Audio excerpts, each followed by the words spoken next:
Good morning, everybody. My name is Allie. I am here with my co-host, Jason. Hey.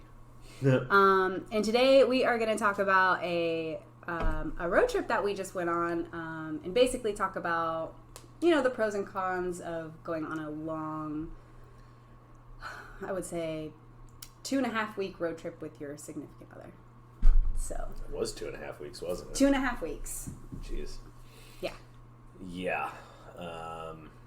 It was interesting. We went across the entire West Coast, pretty much. Almost went to Canada and then ended up not doing I think that. it was like 8 states or something. Like 7 or 8 states. Let's see. Nevada, Arizona, Utah, Wyoming, Montana, Washington, Idaho. Oregon, Idaho. And then back home. Yeah. So 8 states, not including California. During winter. 8 new states during the winter time where it's so bad that they close Yellowstone down. So Yes. and that was actually like kind of That was like the one thing you wanted to do out of the whole road trip. Yeah, so the one thing I wanted to do, of course we couldn't do. So that didn't happen. But yeah, we went up there to go see, to go check out Yellowstone, and then saw that my former CEO, he has like a fancy ass log cabin up there. God knows how much, 10 mil or whatever. In a random city in Wyoming, which we didn't think would be the more exciting places on our trip. Which was like a genuine surprise.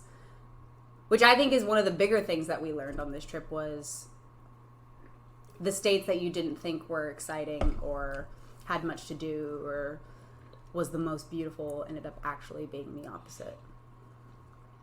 Yeah, I mean, so we went through all those states, and what I say? Yeah, Wyoming and Montana were the, I think, 2 prettiest states. And not only would I have not thought that, but actually, let me preface that.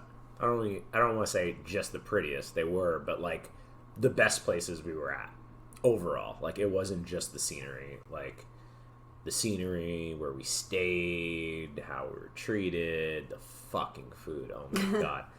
I couldn't get over the Montana food. Fucking king crab legs, sushi. God damn. All right, I'm now a huckleberry fanatic.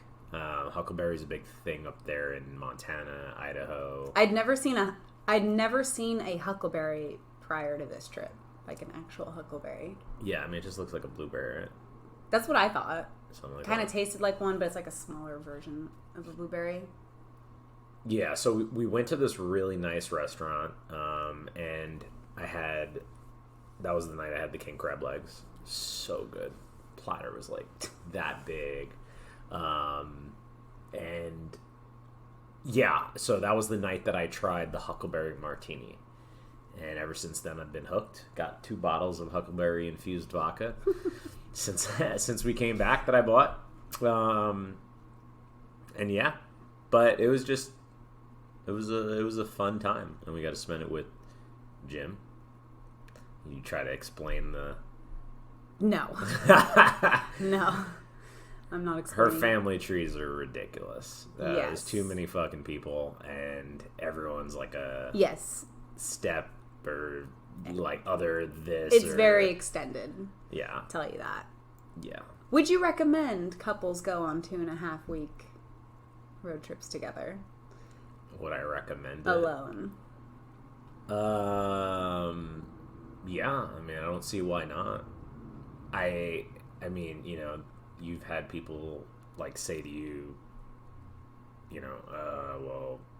makes or breaks people or something. I don't think it did either of that for us. Like, I don't think it didn't break anything, and I don't think it made anything. It just kind of felt normal. Like, I can totally see how being on a road trip for 2 weeks, how bad that could be for like some or maybe most relationships. Well, because think about it, it's like you're in this small compartment together. You're forced to be there for hours, a whole day, more than a whole day, but 4 to 6 hours a day at least. And then on top of that, you run into things that could go wrong, and then that's when you're like dealing with stress and things that can go wrong. Why don't you go into detail about something that went wrong? Something that went majorly wrong that could have ended very badly. Not very badly, but yeah. All right. So we were in Idaho going towards Montana, and I need to get used to this whole what to look at because I feel like I'm like not looking at the camera much, but I'm working on it. So yeah, we were in Idaho going towards Montana, and it was so fucking cold and dark, and it was like 15 degrees or something. I mean, a bit colder, but I feel like the wind chill made it colder. Yeah, it was in the middle of the mountains. It was dark. There was no one. Like the road was so damn empty. I kept telling him it looked like the moon. Like we were on the surface of the moon, where it was just like dark and you see the mountains in the distance and there's nobody else around. Like it was just very desolate. Yeah, and everyone kept trying to freak us out saying watch out for the moose. So I kept thinking a fucking moose is going to come out and friggin' attack us or some shit. I don't know. And it was dark, so you're in the middle of nowhere, empty road, like we're literally on the west side of Yellowstone. Yeah. And so we were driving, and the roads were pretty wrecked. Like, we were on a highway, because that's what Google Maps said was smart to do. Because it was going to get us there quicker. But it was like a road that no one freaking drove on. And so there was like all this like ice buildup and snow that had been sitting there for God knows how long, 2-3 weeks. And so we're driving, and then there's on the side what looks like asphalt, gravel, kind of like with some little bits of snow on it. And I gotta piss because I always gotta piss when we're driving, and I'm drinking a lot. I'm drinking coffee, and freaking addict. So, doing that, and I had to piss. And it's middle of nowhere. Who knows when the next one's gonna be? And there were no cars or anything. We were the only car. So I literally just suggested. I was like, just pull over. Like, what could go wrong? So so I'm like, and I was a little hesitant because it's funny because like I look to the side. I'm like, it looks like it's just. I don't know. It's really snowy. Like, I mean, I think the idea we had, we just go off a little bit and we would be fine. Yeah, just a little bit. And so we went off a little bit and then like fell like just went 5-6 feet. Yeah. So basically, start going over to the edge, and then what would have been like a shoulder lane is what we thought it was.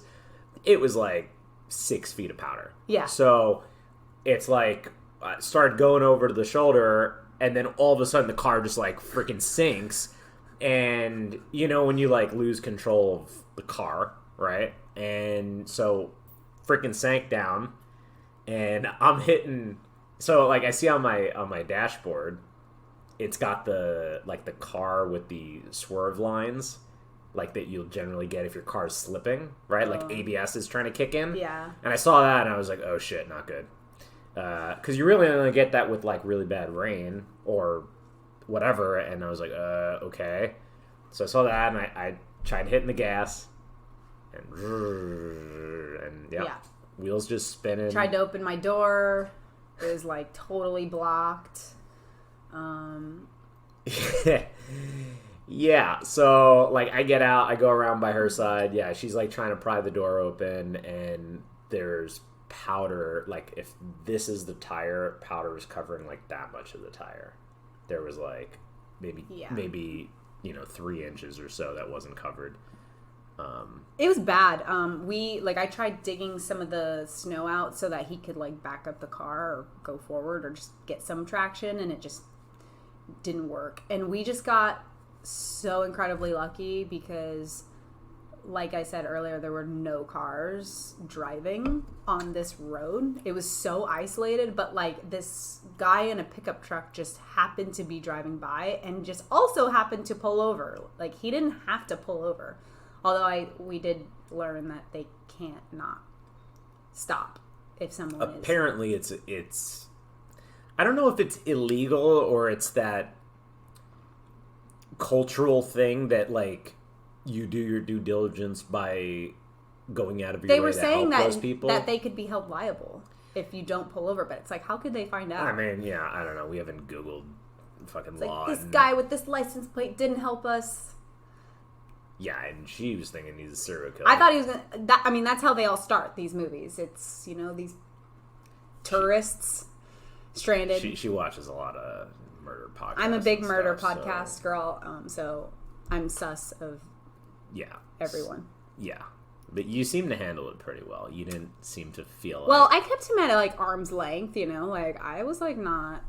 Until he helped us. Then you're like, okay, I'll give you a hug. So he pulled us out at some point, and it was great. And then, we both gave him a hug. And then I told him to give him a $20 bill I had. And when he tried, the guy would not take it. He's like, no, it's good. Wouldn't accept it. Just wanted to help.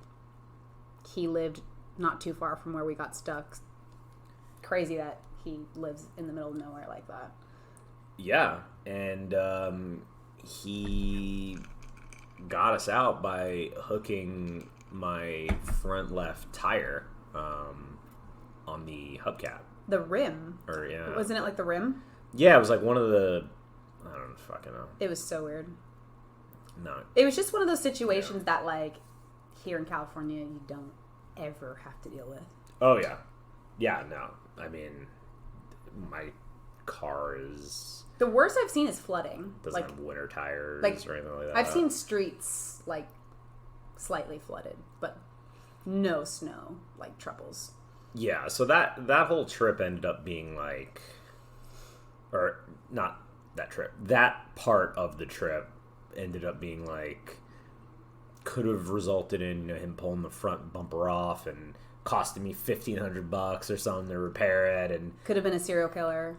Yeah, could have been that, or we could have done the AAA and or like we could have, hours. Or if we had done that, like I don't know, an hour after, like if we had arrived an hour after, nobody would have showed up because he was like the last person we saw besides that like one semi. I mean, there were a couple. I was driving. No, I saw it. No, there were like two or three cars. After that, though, like after we got stuck, there was only the guy that helped us and one semi that drove past us. I remember because I remember the wind gust and it was like freezing. That's when you were outside. Mm-hmm. Yeah, but when we were driving on the way there, we were driving, but when we got stuck, we only saw two cars. Yeah. Okay, so we've been in disagreement on that because we've been talking about two different things the whole time. Yeah, I meant like the entire rest of the there trip. Were trucks and stuff that passed us before we got to. Fuck, what was that place? Ennis? Butte. Oh, okay. Butte. I didn't know what you were talking about. Butte. I feel like you messed my camera thing up. Let me see. Yeah. There we go. Getting a little too excited. Did I bump it? I guess. Oh. It shifted. Yeah, Butte. Which we learned is the correct way to say it. Yeah, but. We thought it was butt, then I thought it was like bootay, and then like, yeah. Let's go. I don't know. Butte. You're Butte. But yeah, that was the biggest, probably the biggest, like, event. Like, stress. I just can imagine, like, you know, that could have caused a lot of conflict with, like, couples in general. If that happened to, like, different types of couples where it's like, why didn't you wait till we got to a city to go piss? Like, now look at what you've done. Like, you know, or just, like, people get angry over that stuff. It's like, yeah. Anything that bad happens like that, it's like, you just gotta stay calm and kind of just figure out a solution. You know, there's no reason to, like, point the finger at somebody. It's like, just try to figure it out. Yeah, I mean, it's perspective. It's what you focus on, you know? Like I needed to piss. You made the suggestion to pull over. I pulled over. We fell in. And then we just tried to figure out how to get out, pretty much. And then once we got back on the road, it was fine. I mean, I don't know. I wasn't... I don't know. I don't know why. I wasn't really super... I was, like, more concerned when I was actually driving on the road with how icy it was. Right. I mean, to a degree. Like, I know I'm a good driver, so I'm not, like... You know, it's like... It was just high-stress driving. Yeah. It was, like, you know, like, on the wheel. Like, you had to literally 100% focus the whole time. Yeah, and it was very far... And it was dark and just the middle of nowhere, and, you know, so not familiar with, don't know my bearings, not familiar with the environment and stuff like that. So, yeah, it was interesting. But, I mean, I guess the big, like, takeaway on some of the, or at least some of the trip is, you know, it's like there's going to be places you're going to go that, you know, maybe nicer than you think and maybe worse than you think. You know, like we went to Vegas. I mean, I had a ton of fun. Spinnerisms will begin. Oh, gosh. A ton of fun in Caesars. I went to Caesars, but like Vegas itself is shit. Yeah. I don't know. Especially by the museum. Yeah, I don't know if we have any Vegas watchers here, but...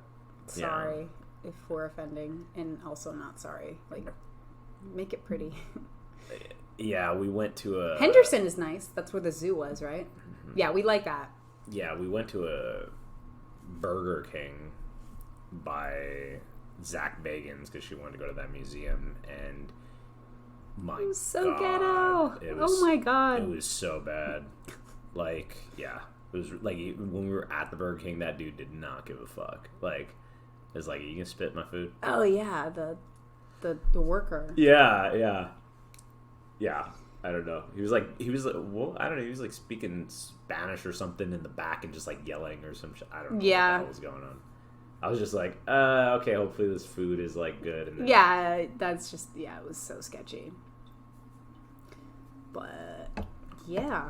Yeah, why don't you talk about your, we still got a little bit of time left. Talk about your Zach Bagans part of the trip. Yeah, so I love ghosts. Well, I don't like love ghosts, but I like watching ghost content and hearing ghost stories and scary stuff. I love horror. Like, I love all of that. I am a skeptic. I am. Total believer. No, I am. Total believer. I want ghosts to be real. There's a total difference. I haven't seen a ghost. So I haven't seen a ghost. Really? You've never seen a ghost? No. That's so surprising. I wonder why. I know. But other people have seen ghosts, so... Other people are crazy. I'm just saying. You know, it's just so many people have claimed. Like, all types of people. But anyway, we went to this thing, and I was, like, really excited to go to the museum. And I was feeling good.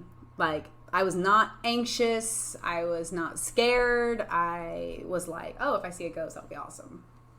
Like, you know, to prove they're real, prove if they're not. Just all of these cursed objects are in there and whatever. Cursed. Yeah. And so we went in and like the lobby and the bathroom, and I was feeling fine. And then like the first room that we went in on the tour, I all of a sudden got this like horrible feeling that like to this day I can't really explain. It just, I felt like an insane pressure like on my chest and my head. Like I felt really like I felt like I was gonna faint. Like there were a few moments where I actually thought I was, and I wanted to like ask the tour guide like if I could go outside. And I never felt that before, because I get anxious for like other reasons, but like I don't feel it in my chest. So this was like the first time I ever felt like that. And so I had to hold on to him because I was like feeling super unstable. I thought I was going to pass out. I didn't know what was going on. And then, so the first half of the tour, it used to be an old house. And then the second half of the tour, they added on and built, you know, they built more. So it wasn't part of the original house. So the whole first half I was feeling anxious. Like about to pass out. But then the second half is when it started to kind of subside and I started to feel a little better. Although I felt anxious like the rest of the night. And I didn't understand why. So it was just like a weird phenomenon that just happened to start in that museum. I think it was just her stomach was feeling weird from the Burger King. I mean, that's also possible. Which we ate a lot of. It was just like a lot of greasy shit. But it wasn't a stomach thing. It was like a chest and head thing. Yeah, the dude is probably like fucking food poisoning and that shit. And dude probably... I mean, there could be like something they put in the air, like at the museum. Dude beat off into the burger. Ew. Babe. You never know. I don't know. Maybe there's something like in the air. Like you never seen Slim Shady? Wait, is it the real Slim Shady? Yeah, the real Slim Shady video. Like the music video a long time ago. No. You're the goat. Don't forget that. Taylor Swift, you're the goat. I'll give her that. He's now, you're a Swiftie and I'm a... Oh, Lord. Eminem. Eminem? Oh, my God. What are the fans of Eminem called? Stans. Oh, really? That's a good one. Yeah. Yeah, that's a good one. Now I know the reference. I mean, they use stan in, like negative ways, too. Like, that's actually a big thing that goes, like, across, like, artists in general. Like, if someone's obsessed with someone, they'll call them a stan. Yeah. Even if it's not related to Eminem. No, I know. That's like a verb now. Yeah. Yeah. It's one of those, like, it's a cool thing. It came from that song. Yeah, the song Stan. That was a big, like, that's one of his, like, most, I mean, he's got a lot of, God, Eminem's so good. He's got a lot of really good songs, obviously, but like he's got a lot of good like serious songs, and that's one of the top ones. You know, yeah, it's good. It's just those songs where there's a story and just the way that he makes it kind of flow. You never heard "Bad Guy"? I only hear the ones you show me. So he did "Stan." That was on the Marshall Mathers LP, which was I think Marshall Mathers LP. That was like 1999. And then he did the Marshall Mathers LP 2, the sequel to that. And that he did a song called Bad Guy, which is actually a sequel to Stan. Oh. Which I don't think you've heard. I don't, no. I'll play it for you. It's really cool because it's like he did a sequel to like a song. Like it's a continuation of the story. I think Taylor Swift does that too. In like her albums. Yeah. I don't follow it closely. Like she calls herself a Swiftie, doesn't follow T Swift. Yeah.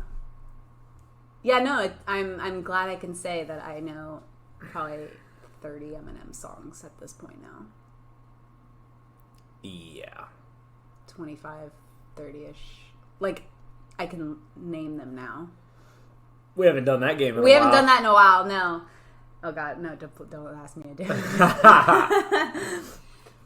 So, yeah, we were doing this game where we were, like, quizzing each other on how many songs we could think of or we can recall from... We would do, like, 20 or 25, like, name 25 Taylor Swift songs, go. And just, like, on the spot. And then he would tell me do the same thing with Eminem songs. And we do them. Yeah. We haven't messed up. Or, you know, like, needed help. We've helped each other a little bit. Little reminders of, like, that one, or it's another one from this album, or... I think you needed more help with T Swift songs. I don't know about that. I think so. I do pretty well with the Eminem songs. No. You know some of the songs, but you didn't remember the name. You're like, oh, that song. Yeah. Yeah, like I would know like the words of the song, but not the name. Sort of. But you wouldn't say the words. It would just be like, there would be that song, you know, when it's like in your head and on the tip of your tongue. And you're like, that thing. Yeah. Yeah. I think you and I have like garnered more respect for our favorite artists. Oh, I mean, I didn't care for T Swift at all. I mean, she was very just, you know. Right, because you heard all the pop, the like singles on the radio. Yeah, and honestly, Eminem, it's probably similar. There's a lot of people that do that. I only knew his main songs when we started dating, the like Lose Yourself and the like Real Slim Shady, Without Me. Or what was the other song that was big? Not Afraid. Like the... Yeah, honestly, the funny thing with Eminem is that I feel like his worst... It's hard for me to say his worst song because, like, he doesn't make a bad fucking song. Like, I swear, of all the songs I've ever listened to of his, there's maybe, like, less than I can count on one hand that I'm like, that song was weak. Like, even his average songs are fucking leagues above Drake and whomever else. Whoever freaking Lil Wayne, Lil whatever. Lil insert drug name. Well, yeah. Lil Xanny. Yeah, no, he really is, honestly, like, I would say probably the best rapper of all time. Respect. Yeah, like, everyone says, like, Tupac and whatever, but... I like Tupac, but I think Eminem like, does Tupac have the eloquence of, like, the words and the triple entendres and the lyricism, or is it just because he's Tupac? I think it's because he's Tupac, he's Biggie, and they were... I don't like they were the big ones at the time when there wasn't a time. Like, that's the whole thing is... I think also because they sort of started what is known as rap. So, I mean, I guess. It's like, I don't really know, like... Yeah, I mean, it's like rap existed before them, but I think maybe they were the ones that made it, like, mainstream. Big. But... just the lyrical quality. I mean, yeah, it's hard to compare the two, right? Yeah. Because you've got, you know, Eminem and his background and that kind of crap, and he's got all these really good songs, but it's the depth of it. And the thing is, he's got so much experience that, of course, you know, Tupac and Biggie died at a really young age, so they didn't have the ability to do that. I mean, I don't know if they would have developed like Eminem. There are a lot of rappers that don't become better. They're just like, one-hit wonders. It's like they got a good album, and then they kind of like become like shit. Like 50 Cent, his first album, Get Rich or Die Trying, phenomenal. Like every song on that album was on point. But yeah, and then he just kind of like fell off after that album because he made a bunch of money and didn't care, and then he became like a businessman. But well, good. Okay. Yeah. So we got the thing too. So yeah, we gotta say goodbye now. So thanks for the chat. Always a pleasure. All right, and thank you to everyone who watched. We will be back next week with a new episode. And yeah, just thanks for watching, and see you next time. Bye. Thanks. Bye, bro.